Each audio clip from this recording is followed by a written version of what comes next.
All right, let's talk about the facts here first. 1,500 people a week are dying from fentanyl-laced drugs, okay? Now, this is a very big challenge, and it's not about China. It's about Mexican drug cartels. They're who is behind it, all right? This week, there was a very big case in New York. A drug dealer was convicted of selling cocaine. You're saying, well, that happens all the time. Hold on. It was big. Why? Because the conviction was you were selling cocaine that was laced with fentanyl, and you knew it, and you did it anyway, and it wound up killing 3 young professionals all in the same day in March 2021.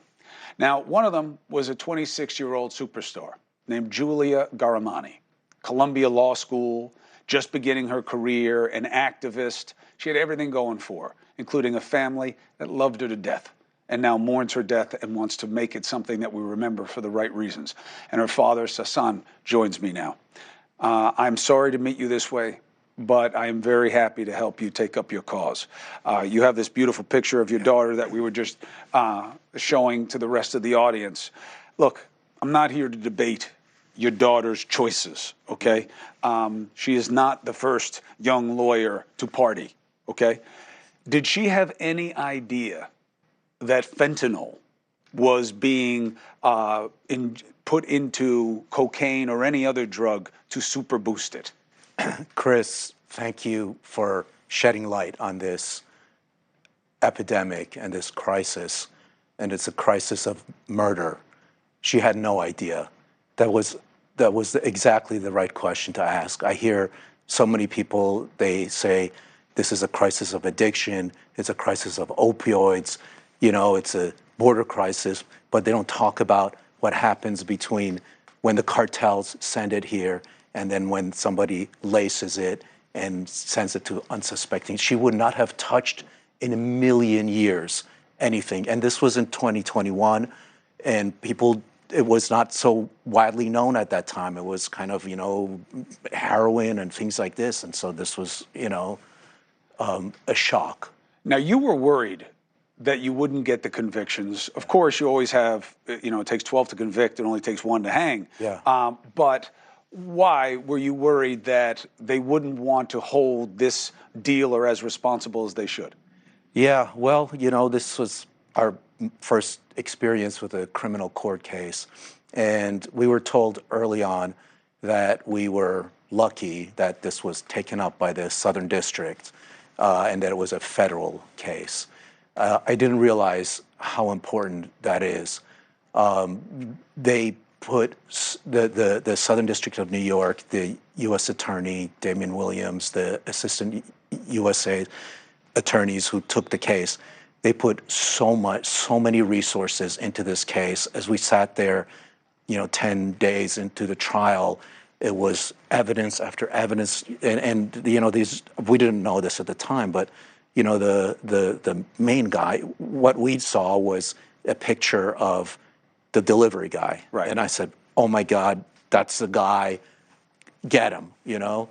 And it took them a long time to build the case and they didn't apprehend the 3 people that they did until February 1st, 2022. So almost a year later, right, and another year to bring him to court.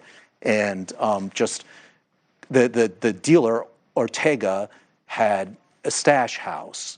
So he lived in a big house in right. It's New not Jersey, unusual. and his stash house, Right. and then he had couriers, and so there was everything they had to do with plausible deniability. Right, and you got to work your way up the stuff. chain. But what made this hard is, you know, the defense is going to be, it's not me. But then even once you get him, well, I'm selling cocaine. I didn't know what was in it. Put up a couple of the texts that wound up being damning in court here, and really is why we're covering it. These dealers know that what they're stepping on this cocaine with is more powerful than people are going to be able to handle unless they have a high tolerance for fentanyl because they're using it all the time, which someone who's just partying with weed or cocaine, you may not like the choice, but I'm making a different case to you. It's happening, okay?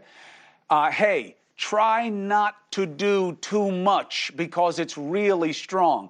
Now, look, when a drug dealer is saying that, you know there's got to be a cause for concern. Now go to the next one about what he said to Sam. Okay, I gave most of my last bag to my buddy, and he just called me this second to say that he ended up in the hospital last night. He had to get a Narcan shot and was released in the early hours, okay? He has notice. Now, to show the third one that he sent to another dealer.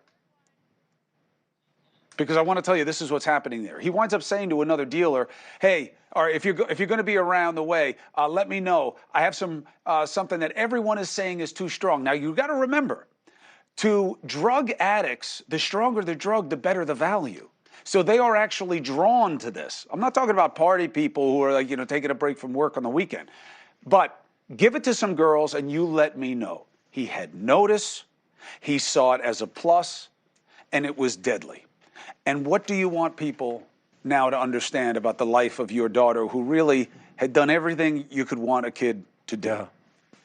Julia had everything to live for, and she had a mind that was brilliant at the speed of light. A friend of hers told her about a trilogy, the Wolf Hall trilogy. She read it in a weekend, all 3 books. When she was going to law school, she was doing all this stuff at the same time. She was So this is a picture that I wanted to show. This is one of my favorites. This was when Julia was at law school, and they went to the Supreme Court to see Ruth Bader Ginsburg. This is on the steps when they're going to see RBG, who was her hero. Yeah. She believed in justice. She believed in having people understand justice, things. Chris. She was a warrior for justice. And that's what you're doing now. The greatest injustice was done to her.